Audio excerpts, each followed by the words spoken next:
ഇന്ന് ഞാൻ ഉണ്ടാക്കാൻ പോകുന്നത് പുളി കൊണ്ടുള്ള ഒരു ഐറ്റാണ്.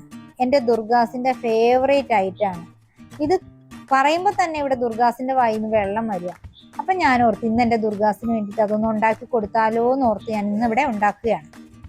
അത് വേറെ ഒന്നുമല്ല, നമ്മുടെ പുളിമിഠായി ഇല്ലേ, അതാ ഞാൻ ഇന്നിവിടെ ഉണ്ടാക്കാൻ പോണേ. അതിന് വേണ്ടിയിട്ട് ഞാൻ കുറച്ച് പുളി എടുത്ത് അതിനകത്ത് വെള്ളം ഒഴിച്ച് നന്നായിട്ടൊന്ന് ഞെരടി കൊടുക്കുക. ഞെരടി അതിന്റെ സത്ത് നന്നായിട്ട് നമുക്ക് എടുക്കണം. അതിന് വേണ്ടിയിട്ട് ഞാൻ നന്നായിട്ട് പുളി അങ്ങ് ഞെരടി കൊടുക്കുകയാണ്. ഈ പുളിമിഠായി ഭയങ്കര ഇഷ്ടമാണ് ഇവിടെയുള്ള എല്ലാവർക്കും. അപ്പം ഞാൻ ഓർത്തു നമുക്കൊന്ന് വീട്ടിലുണ്ടാക്കിയാലോ എന്ന് ഓർത്തുകൊണ്ട് ഞാൻ ഇന്ന് ഇവിടെ ഒന്ന് ഉണ്ടാക്കാൻ നോക്കുവാണ്. ഞാൻ കാണിച്ചു തരാം നിങ്ങളെയും കൂടെ. ഇനി നമ്മൾ ആ പുളി പിഴിഞ്ഞിട്ട് നമ്മൾ ഈ രൂപത്തിലാക്കി നമ്മളൊരു ബൗളിലേക്ക് മാറ്റി വെക്കണം. ഇനി നമുക്ക് അടുത്ത പരിപാടി ചെയ്യാം. അതിന് വേണ്ടിയിട്ട് കുറച്ച് ശർക്കര വേണം. ശർക്കര നമ്മളത് പാനിയാക്കി എടുക്കണം. അതിന് വേണ്ടിയിട്ട് നമ്മളൊരു ചീനച്ചട്ടിയിലേക്ക് ആവശ്യത്തിന് ശർക്കര ഇട്ട് അല്പം വെള്ളം ഒഴിച്ചൊരു 2-3 മിനിറ്റ് ഒന്ന് ചെറു തീയിലൊന്ന് ഇളക്കി കൊടുത്ത് അതിൻ്റെ ഒന്ന് പാനി പോലെ ആക്കിയെടുക്കണം.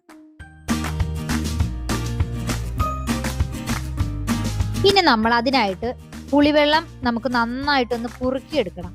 അപ്പൊ അതിനായിട്ട് നമ്മളൊരു പാൻ ചൂടായി കഴിഞ്ഞ് നമ്മൾ ആ പുളി നമ്മൾ പിഴിഞ്ഞു വച്ചിരിക്കുന്ന നീരെടുത്ത് അതിനകത്തേക്ക് ഒഴിച്ച് ജസ്റ്റ് ഒന്ന് ഇളക്കി കൊടുത്തിട്ട് നമ്മളിവിടെ ഉണ്ടാക്കി വെച്ചിരിക്കുന്ന ശർക്കര പാനി കൂടി അതിനകത്തേക്ക് ചേർത്ത് നന്നായിട്ട് ഇളക്കി കൊടുത്തുകൊണ്ടേയിരിക്കണം.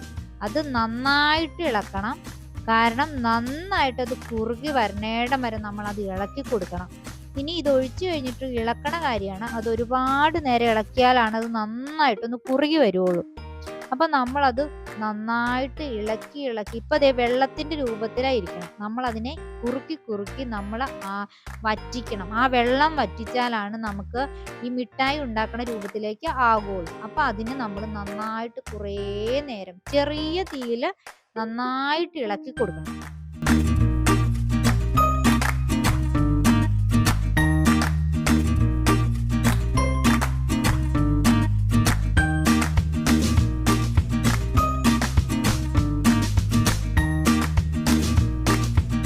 കണ്ടോ, കുറുക്കി ഞാൻ ഏകദേശം ഈ ഒരു പരുവത്തിലാക്കി എടുത്തു. ഇനി കുറുകണം എന്നുണ്ട്. കുറച്ചും കൂടി ഒന്ന് ഇളക്കി കൊടുത്തിട്ട് ഞാൻ ഇനി ഉരുട്ടാൻ പോവാണ്. കണ്ടോ, ഈ ഒരു പരുവത്തിലെത്തണം. എന്നാലാണ് നമുക്ക് ഇത് മിഠായിക്ക് വേണ്ടിയിട്ട് ഉരുട്ടാൻ പറ്റുള്ളൂ.